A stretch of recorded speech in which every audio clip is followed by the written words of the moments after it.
She called the cops on me while I was raking my own yard. Clipboard in hand, she shouted like I'd broken some sacred law. But when I told her, "I'm not in your HOA," her face turned red. What she didn't know. Within weeks, she'd be answering to me. When I first bought the ranch, all I wanted was peace. The kind of peace you can't buy in a subdivision or measure in square footage.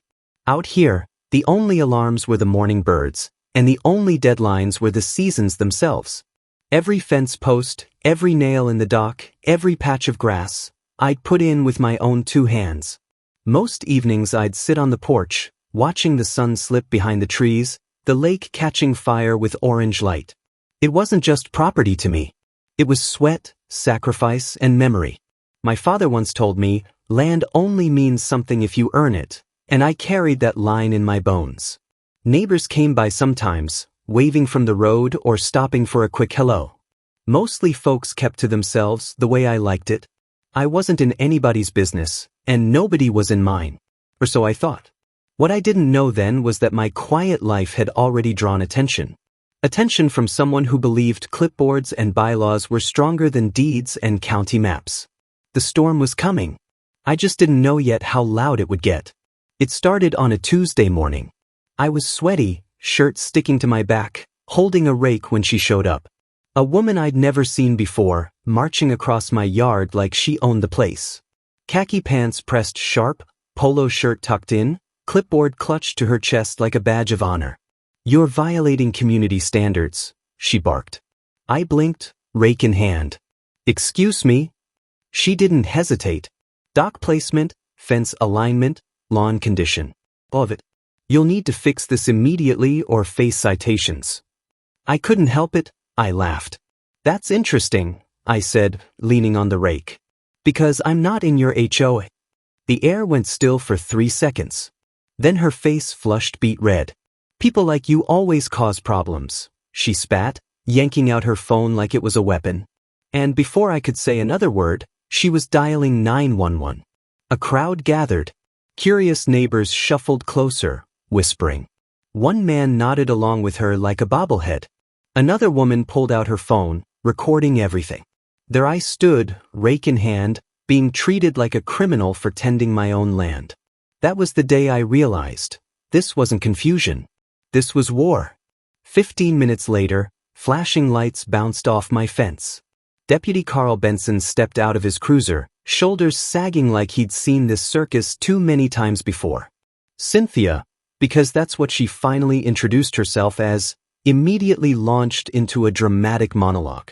He refuses to comply with community regulations. He's creating a hostile environment. You'd think I was running a cartel, not hammering a fence post. I explained calmly, pointing to the map folded in my back pocket. This is my ranch, completely outside any HOA boundaries. She waved her clipboard like a magic wand. Amendments expanded our jurisdiction. His land is included. The deputy raised an eyebrow. "Let me see those amendments." Her confidence cracked. "They're being processed." The deputy gave her a long, tired look. "Ma'am, 911 is for emergencies. This is a property dispute. Handle it like adults." He left with a warning, but I saw it in her eyes. This wasn't over. Cynthia wasn't just angry. She was plotting. The next morning, I found a bright yellow paper taped to my gate, dock and fence violations. Case number, official-looking header, threats of daily fines. It looked legitimate, until you realized the HOA had no authority here. By noon, another notice appeared. Then another. Parking violations. Noise complaints. Trash regulations. My own driveway, my own hammer, my own lake. Suddenly, every part of my life was under attack. Some neighbors began whispering. A few nodded in agreement with Cynthia. Others looked uneasy but stayed silent. That silence said everything. She had them scared. I couldn't shake the feeling this wasn't about grass height or fences. No, this was bigger. A strategy. She wanted something, and she was willing to harass me until I broke. Word spread fast. An emergency HOA meeting popped up on flyers. Against my better judgment, I went. The community center was packed. Cynthia had set up a projector, stacks of glossy handouts. Even programs like this was a Broadway production. She clicked through slides of aerial photos. My land, my lake, claiming new surveys placed it inside their jurisdiction. Gasps and nods rippled through the crowd. I stood to object, but she waved me down. Questions after the presentation. Her voice dripped sugar but cut like a blade. She unveiled her grand finale, turning my lake into a shared amenity to increase property values. The crowd murmured approval. But in the back, I noticed Emily Reed, the quiet neighbor, holding up her phone, recording. She caught something no one else did, a quick flash on Cynthia's finance slide. The HOA's maintenance fund was deep in the red. And suddenly, it all made sense. The very next morning, an email landed in my inbox. No sender, just a generic address. Attached, scanned contracts. The real contracts. The ones Cynthia had doctored. Side by side, the truth was clear. Dates changed, signatures forged, boundaries stretched like elastic. The email also included bank records, overdue payments, unpaid contractors, a loan default. The HOA wasn't thriving, it was drowning. Now I understood why Cynthia wanted my lake. She wasn't protecting the community. She was trying to save her sinking ship and her real estate business along with it. But who was helping me? And what? Days later, I came home to find a tow truck hooked to my pickup. A notice on the windshield read, "Unauthorized parking on community property." My driveway. My land. I shoved my deed into the driver's hands. He shook his head. "Look, man, I just go where they tell me. But if you've got paperwork, I'm not taking it." He unhooked and drove off. Cynthia wasn't done. The next morning, I spotted a birdhouse nailed near my dock. At angle, small hole. Inside, a blinking red light. A hidden camera. And then, like clockwork, another 911 call. Deputy Benson returned, irritation written across his face. "Ma'am," he warned Cynthia, "false calls are illegal. Next time, there'll be consequences." Emily recorded everything, including Cynthia's fatal slip. "If we make the lake an amenity, my listings go up." Her mask had cracked. Instead of fighting back with anger, I opened my gates. Invited the neighborhood in. Families arrived with fishing poles and picnic baskets, curious to see this disputed land. I pinned the county map on the boathouse wall.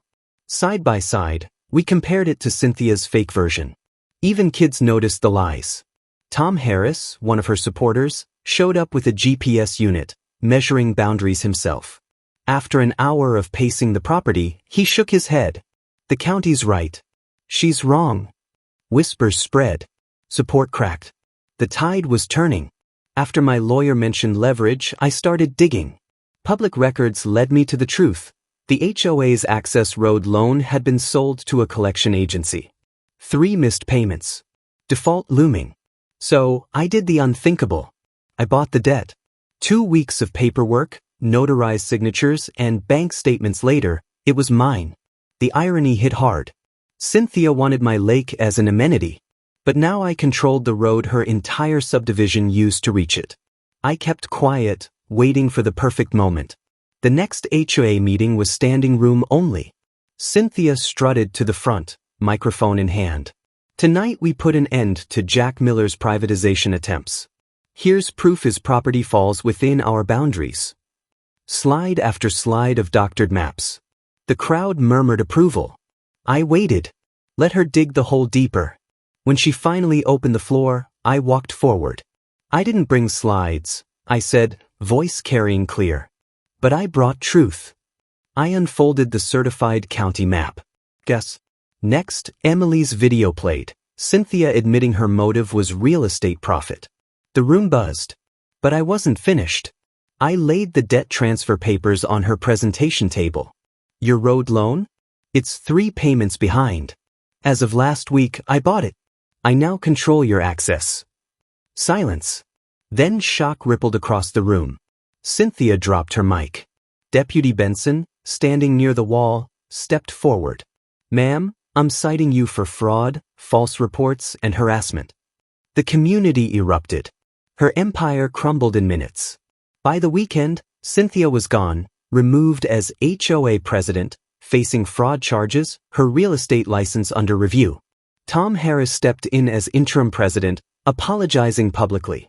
The HOA signed a new agreement with me, fair road payments, respectful access to the lake, no more harassment. The irony wasn't lost on me. Cynthia had tried to force me into her HO.